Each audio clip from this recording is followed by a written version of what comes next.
Our troopers. Dun, dun, dun, dun, dun, dun, dun, dun, dun. Oh, we're in England for this one. My name is Conrad, alongside my friend Fox. This is the 6th hour of the Space Spitter Starlordathon. Yeah, live stream where two Americans discuss the sci-fi comic Starlord one issue at a time. It's 9 a.m. here in Los Angeles, and this hour we're covering Starlord issue 6. Cover date, June 17, 1978. This time, Mind Wars dodges an assassin, Robusters are big dang heroes, the Strontium Dog break up some singers, and Planet of the Dam is getting thirsty, and also Timequake takes to the skies. Like, are we talking rigid airship, dirigible? I can't tell you that, Fox. You're going to have to find out. But yes, you can find the comics we're covering today in Strontium Dog, the SDAC Files 1, Robusters Volume 1, the Planet of the Dam collection, and the Judge Dredd magazine, issues 408 and 409. So we start off with Ron Embleton drawing a pretty sweet crab monster here, destroying spaceships and stuff. We got some space dudes with spears looking on. The Interstellar Federation invasion begins. You have been warned. Man, oh man, that crab's like on it. He's ready with those pincers. Yeah, he just plucked this plane right out of the air, man. That's crazy. It's yummy for his tummy. Whoa. I mean, he just we don't know that he eats them. We just know that he destroys them, Fox. You know, that's fair. Conclusions. He's a crab with malice. It's true. I mean, so many crabs have malice, Fox. That's what happens when you're born with claws. That's right. And speaking of angry folks, Fox, let's go to Blueprint 1, Mind Wars. Oh, yeah. Let's get into some hovels. Yeah. Script, Alan Hebden. Art, Jesus Redondo. Lettering, Peter Knight. Night falls on the alien village on the planet Ujubum, as Yosei Tillman goes to kill Arlen and Ardeni Lakem. Mustachioed jerk that he is. Yeah, listen, this guy. Kill those kids. Kill the kids. Can't be that hard. Yeah, he checks on alien Navy officer Kola Resnick to make sure he's sleeping, then goes to do his dirty work. The kids are sleeping, Ardeni dreaming of her parents' death. Mother, father. Right at the start, again, very slightly Star Wars-y here. She starts awake only to see Tillman standing over her with a gun. She's scared. She sleeps in the nude, man. Yeah, that's right. Them furs, very Conan-esque here.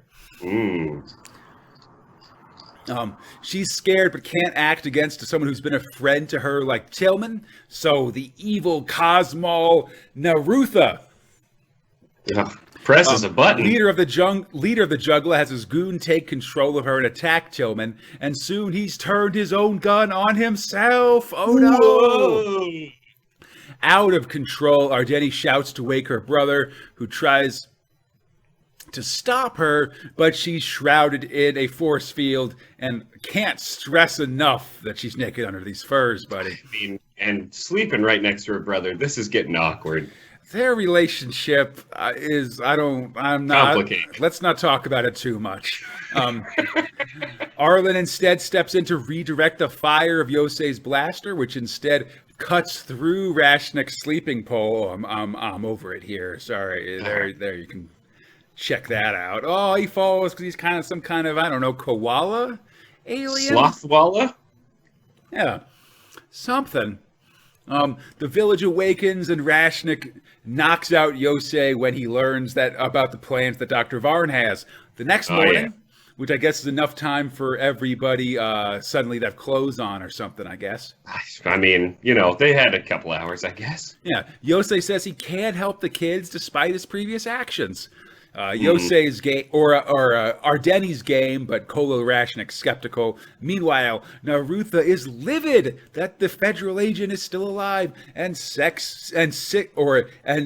angry at this goon that he sicks my favorite character in Starlord, Klee Fang, on this goon.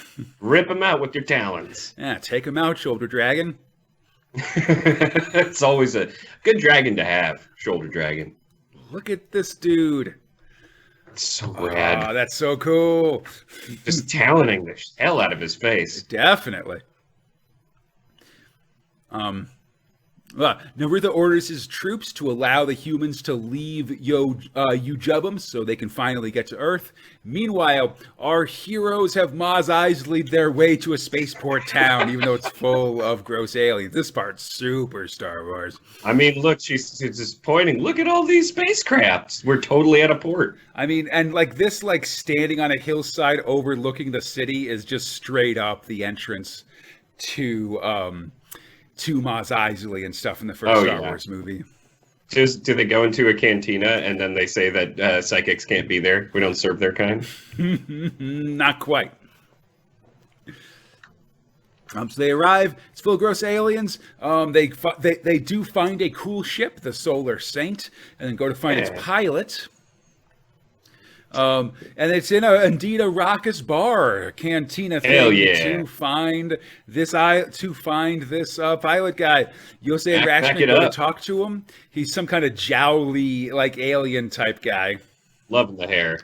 But then he attacks Kola Rashnik. He's killing him. Oh, damn. Meanwhile, on Earth, Dr. Varn details Star Commodore LeMay to take his ships and invade Ujubum to kill those twins, kill those kids.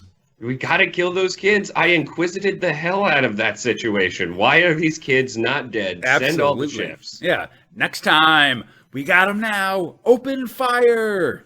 I hope that's just like the whole place sets on fire or something.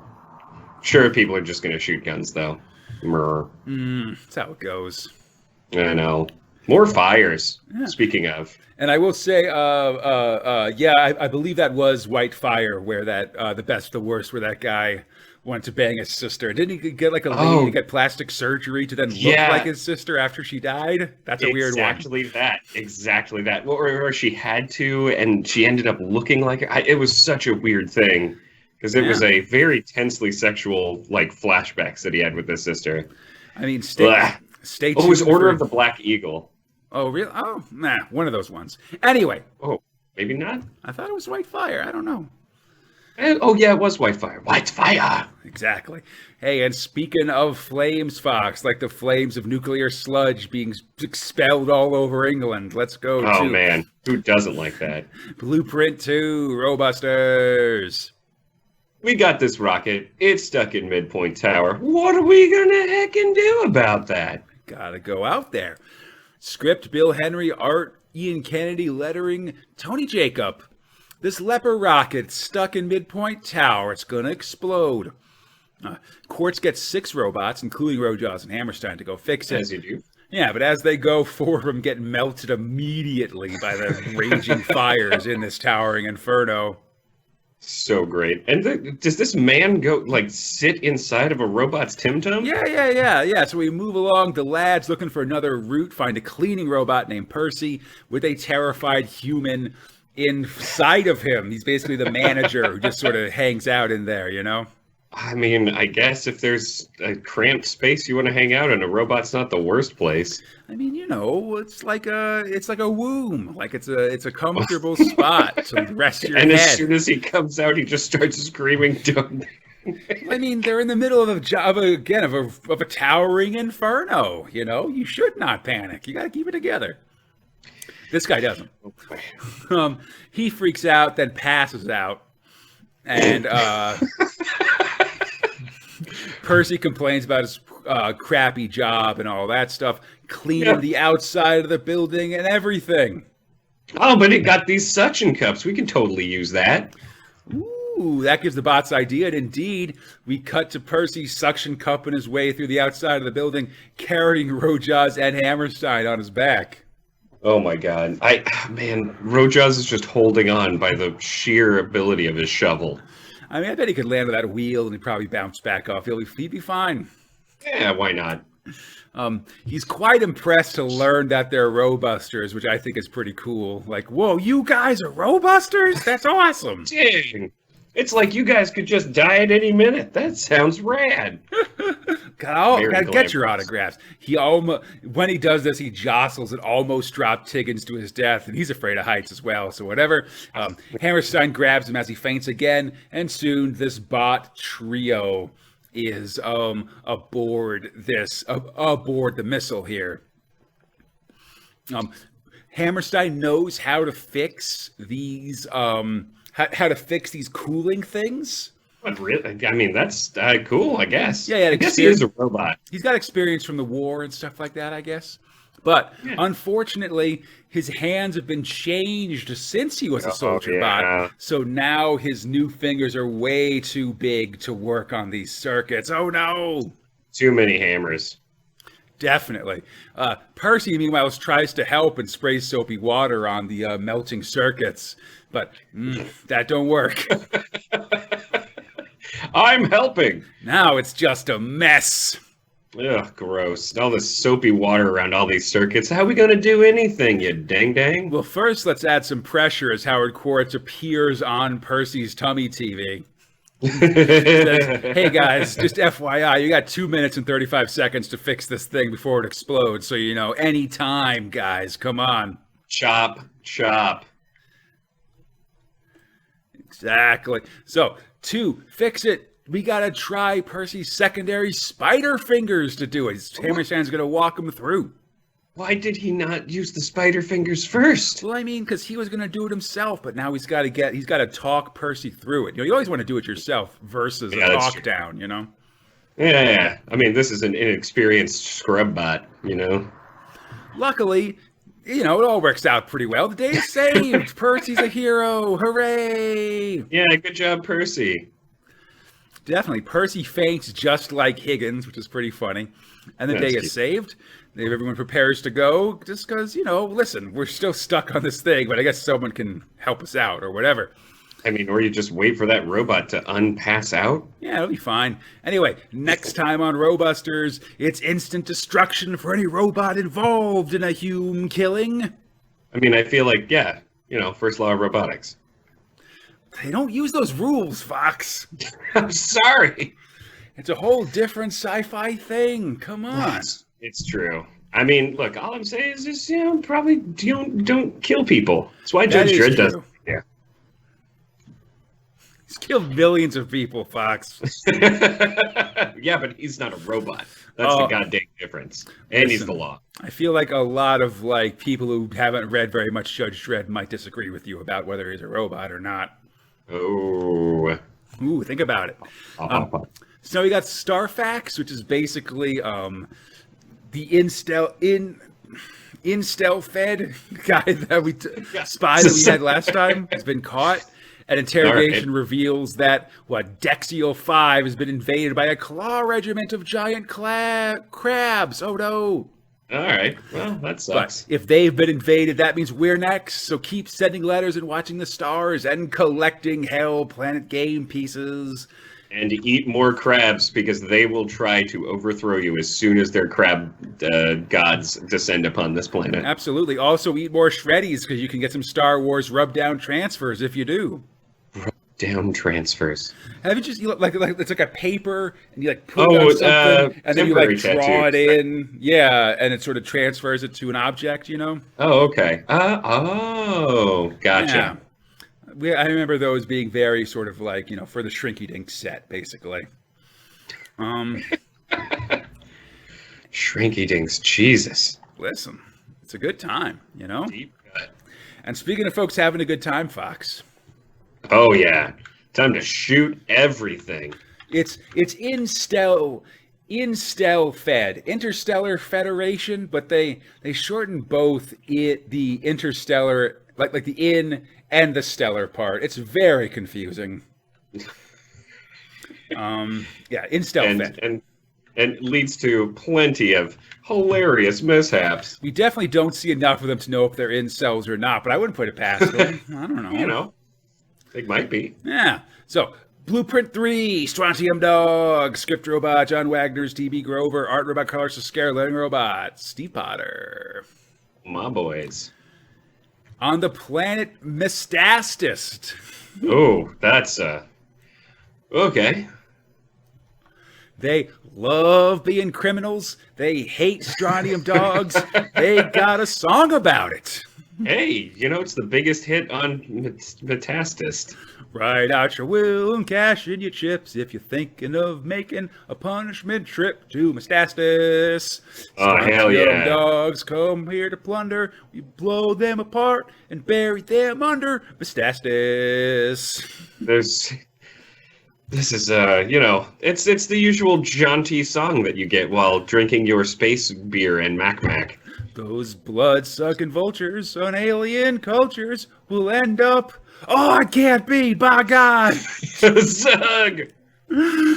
Johnny Alpha and Wolf. Oh, they're all in one place. Is that not just, the easiest way for everyone to gun you down and take your bounties? By God, they've shot him in half. Well, I figure if there was that many in theory, no one would try to get him because everybody would want to shoot the Strontium dogs.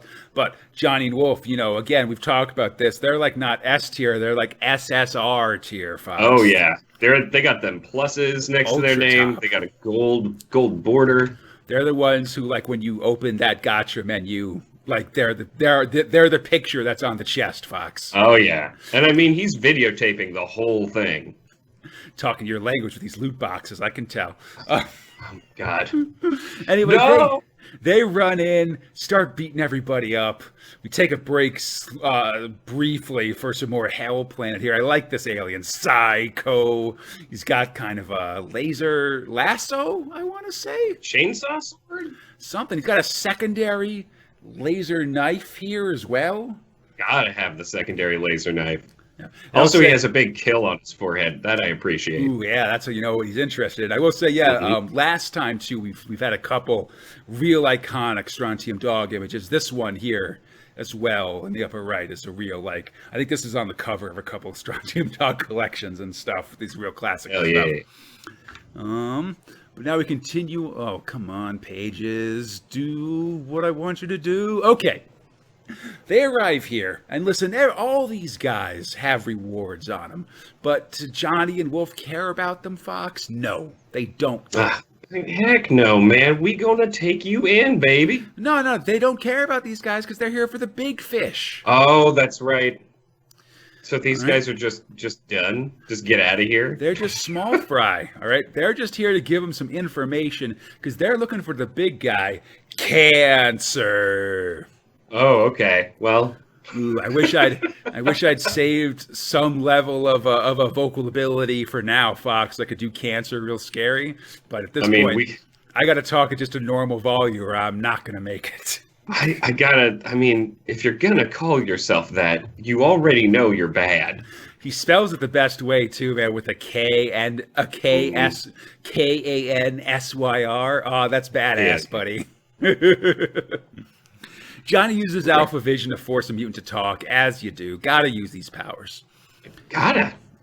And they basically, and then sort of send him out, tell him Johnny Alpha's looking for him, all that kind of stuff. They wait for him to show up. Oh my God, this nose. And Johnny Alpha remembers his early days as a Strontium dog. I guess if we're sort of imagining this as part of the Strontium dog lexicon, this would be like, I don't know, like maybe this nose guy sort of got in early or was Strontium dog in during the mutant revolution. Possible. So we got sort of like a early 20s Johnny Alpha here being trained up by a dude with a really ridiculous nose, Sniffer Martinez. Oh my God. But then, sniff him out, Sniffer.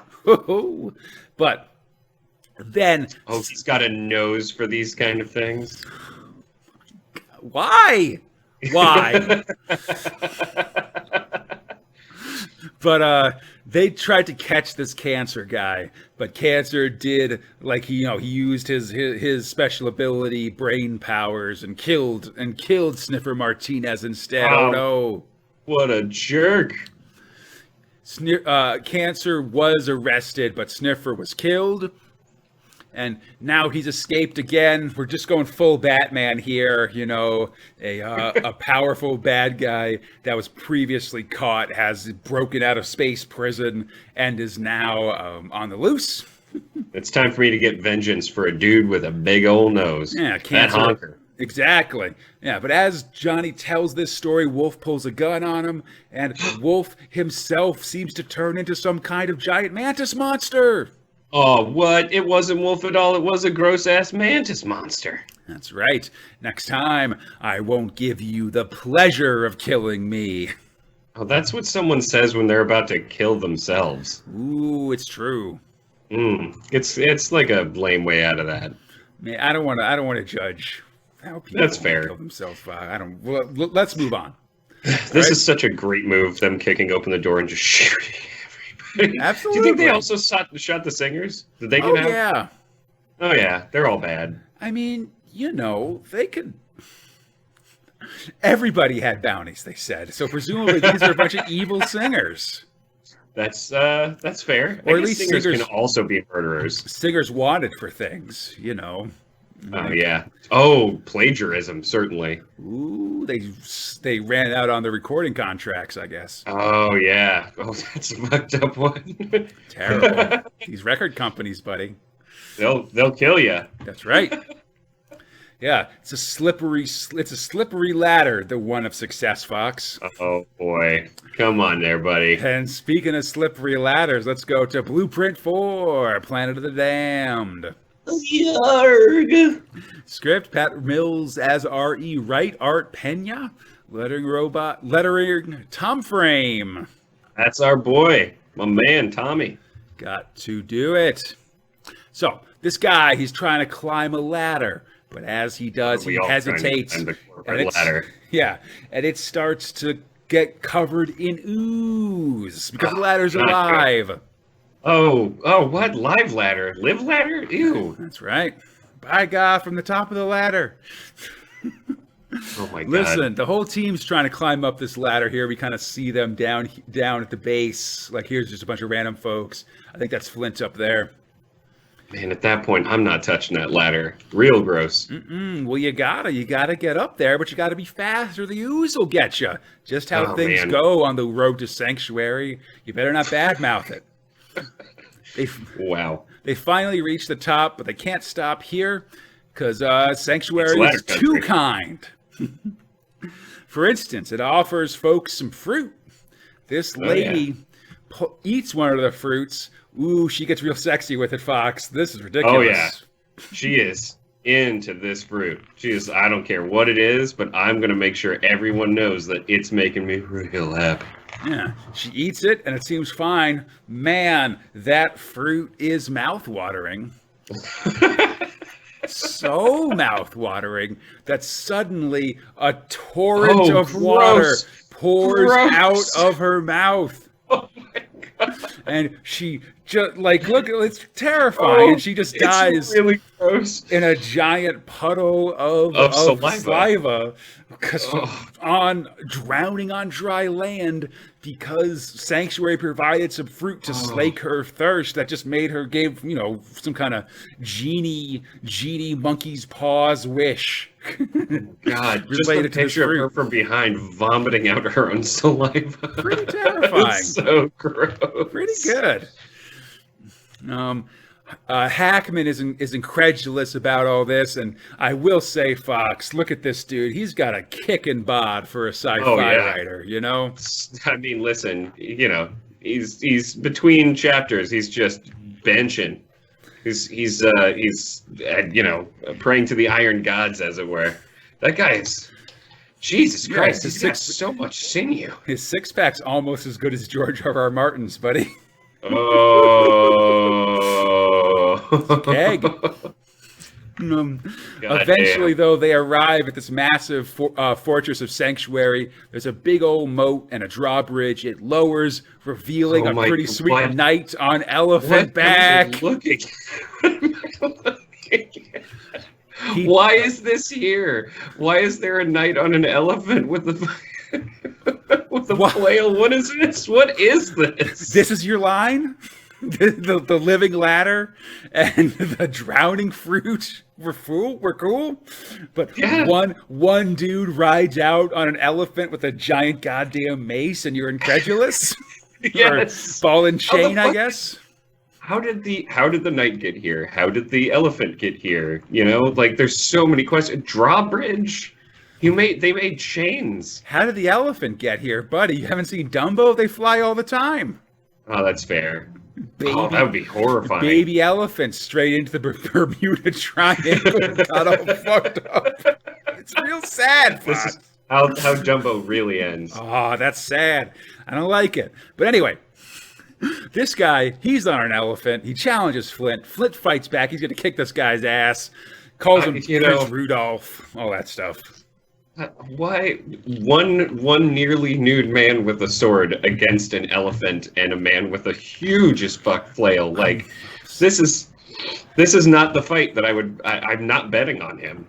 He should not win this. Are you kidding? Like he's like level 20. He's been grinding Avman experience points all this time, but he's got that's true. Some combat feats and stuff. Some real D&D shit happening here. If that elephant starts spitting, he's gonna know what to do. I feel like. My God, spitting elephant, just machine gunning out like peanuts or something like that. I've seen this movie. Oh yeah. Anyway, next time he's gonna flatten me. Yeah, I mean it's an elephant, buddy. That's exactly what they do. Oh, man. All right, next up, we got more Star Blast rules, Fox. All right. We got 2 games running. We got Star Blast and Hell Planet running at the same time. There's so many games. I don't Too many words. Too many words. I hate it. Also, another. Into this twirly though. Yeah, another like a kind of kite thing, I guess. Got a lot of kites. Listen, it fly, it hover, it rebound. All right, indoors, outdoors. Race it, time your chases. Easy, making it full instructions, and you also get a blade with it. A knife. All right. Keep it together, buddy. We aren't getting. Listen, until Twirly tosses something to my Patreon account, I don't want to do any more ads for it. All right. Free twirlies for every subscription. Dude, don't make promises. I mean, can you even get these anymore? I bet you could make one. Like do I look like a make guy? I could go to the hobby store and like put some shit together. Probably just balsa wood, I'd imagine. Oh God. Get my lathe out, Fox. All right. Oh. Ready? I'm Mr. Technical. I've got tools called lathe. Listen, I'm podcasting with a table full of like Warhammer dudes right now, so I'm feeling crafty. Pretty fair. Anyway, hey, speaking of space fascists, oh no.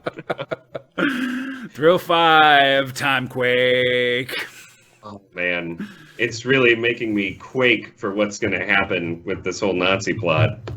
I'm excited for this Nazi plot. Script, Chris Lauder's Jack Adrian. Art, Magalhanes Salinas. Lettering, Peter Knight. So, the Nazi boss of alternate London demands to know how Blocker's time strap works. So after some goading, he puts it on the wrist of a random soldier and hits the 10 button. Oh my God! What? And the soldier disappears.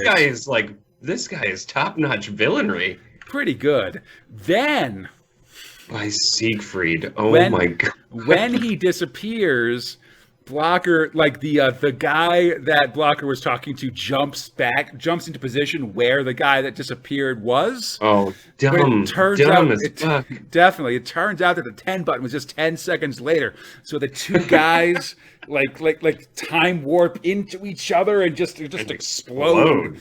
Into too much meat in one place. Listen, they aren't really drawing it, but that's probably a real gross explosion. Fox. Oh, I mean, they're inside of each other and not, okay. Pretty awesome. Snagging the time strap back, Blocker jumps through a window and escapes to the street. He's got to hide, but as he does, he gets caught by no, he doesn't. This is not what happens. Airship lassos, buddy. Oh, come on. My God, this is not how it happens. You didn't spend maybe this is because I grew up on the East Coast where they teach us how to avoid like blimp lassos when we're kids. You still got to worry about it here in California. Oh my God, This just now it's qualifying for top. This is a very clear top qualifier. So he gets pulled aboard this blimp. It's got it's got Nazi markings, but the lads aboard have like these Union Jack berets. You can kind of see. That's how you know. And they start shooting back because it's the British Liberation Front. Oh my god. Love it. Man, This guy has a beard. Look at that. What? Everybody's got beards, man. Damn. They're probably Scotsmen, to be honest. But listen, these guys, British Liberation Fund, BLF. I don't want to hear anything else about it. Okay. All right. Okay. Yeah. Okay, Sheridan.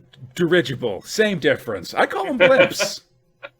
Well, blimps explode. Look how... And fair point also about this is very like heavy swastikas. Like, why do you put them on the top? No one can see them, but whatever. Wait, it's BLF is the name of a neo-Nazi organization? No, the British BLF. Oh. Okay. Oh yeah, I'm sure. Whatever. Let's move on. They're here for the revolution. They're gonna kick these Nazis out, buddy. They've finally stolen all these blimps. And oh my god, it's so many blimps. They're going to drop bombs all over London and take out the British Nazi top brass. I feel like they're going to kill a lot of normal people doing that. I mean, small price to pay to get the Nazis out of England, Fox. I don't know. I guess. Dropping bombs from blimps. Jesus. I mean, it doesn't matter anyway, because when they lassoed Blocker, they blew their cover, which means that now Nazi warplanes have been scrambled, and they're shooting these blimps down, despite Blocker's attempts to do some sweet machine gunning from the side of the blimp. Oh my god. Wait. Blimp machine gunning. That's awesome. Wait, and then it explodes. Wait. Yeah. He's just fine. He's fine when it explodes. Listen. So this is why I'm saying blimp, because they get hit by the Nazi fire and they just freaking pop. They got an IE pop here. Oh my god! And just everyone dies but him. That's right. He gets blown 3. It's curtains for you, Jimmy, unless you use your time strap to jump 200 years back into the past. Come on, strap on that time thing. Strap it on. Do some time shenanigans. Hey, why not? Good on ya. But then, Fox. Then. He hits the time strap and travels, but to a giant Nazi statue. Oh, no. What's going on here? He was planning to go 100 years in the past, but instead he lands in front of a giant Hitler statue, swastikas everywhere. Borman's still around. He's still Fuhrer. He's gone 100 years in the future. What the actual And what's here we see on? There's a real good, I like that it's hand lettered as opposed to some sort of what you call it? Like serif statue letter, but basically saying like, hey, listen, here is where here's where the heroic Nazis beat that German or that British rebellion thing, you know. Terrorist gangsters too. They got the double hit. Absolutely. So here we go. Resistance is totally crushed. Blocker's trapped in a Nazi future with a dodgy time strap. He can only go forward. He can't go back. This is going to be a bad one. Oh my god. Next week on Timequake, Nazis. You fried him out of existence. Oh no. He's done that to people. I mean, definitely scrambled somebody over 85 million years, so I think frying someone out of existence is fine. Next, you just got to poach somebody out of existence, huh? Frying, scrambling. I get it. You eggy bastard. Love eggs. Oh man, we should not love eggs, but I mean I love eggs. Sorry. I hope after this we can go relax and maybe take a night's hollandaise. Oh. All right, hour 6. Space Spider Boys have gone insane. Okay. Oh, I'm going, man. Fox, I have an important question for you, and it's what are your top and bottom thrills for this issue? Issue 6 of Starlord? And I don't know. No, you know. You're going to tell me, buddy. I do know. I am gonna say, oh, Jesus, Living Ladder was real gross. You know what? Actually, no. I am gonna say this. It was a toss-up, right? I was gonna say Mind Wars just because, I mean, there's some real weird shit going on. But that's more like on my end. I would give it to Timequake because of that lasso, but Jesus, it's just still more Nazis. But who I Tired will of Nazis. I'm Nazi fatigued, man, but who I am absolutely giving it to is Planet of the Goddamn Damned, because holy shit, gross ladder, and then a woman vomits her own soul life. And then an elephant. Then an elephant. Oh, so good. Everything about it is like, it's the best dumb shit. I love this schlock. So sorry, so what's your bottom then? Oh, Timequake because of Nazi fatigue. Yeah, Robusters is on notice. Ooh, bold. I know, because I love their banter. It's just like I'm done with this missile thing. For sure, yeah. But Nazis are worse, man. I'm done with Nazis. With Planet as my top. Like, oh hell yeah! I feel like I worry that we might be reaching the end of Planet of the Damned's full batshit insanity. But this one's really with a bang. Like this living ladder thing, then the fruits, then the elephant. It's just like every time I'm like, whoa, whoa, whoa. Like there's much. For it's so perfect. I don't know. Nazis, man. The lasso is the only saving grace out of fucking Timequake. That lasso is so strong, though. It's real strong. But I guess I'll go Timequake again. Like, this Nazi stuff is fine. I guess. I mean, it is very much the first thing that you think of, I guess. And like these blimps are very silly. Like they're very just wearing Nazi pajamas instead of like sort of realistic markings and stuff. Gotta have Nazi print all over your Nazi stuff, man. Like Mind Wars was on my list as well, but like I don't know. I did like Yosei having to kind of worry about whether he wanted to kill Ardeni or not. And again, whatever. Like there's some weird shit going on there that I want to explore. Yeah, I'm finding Mind Wars to be quite delightful. I must, even if it's not getting top every time, I'm really enjoying it.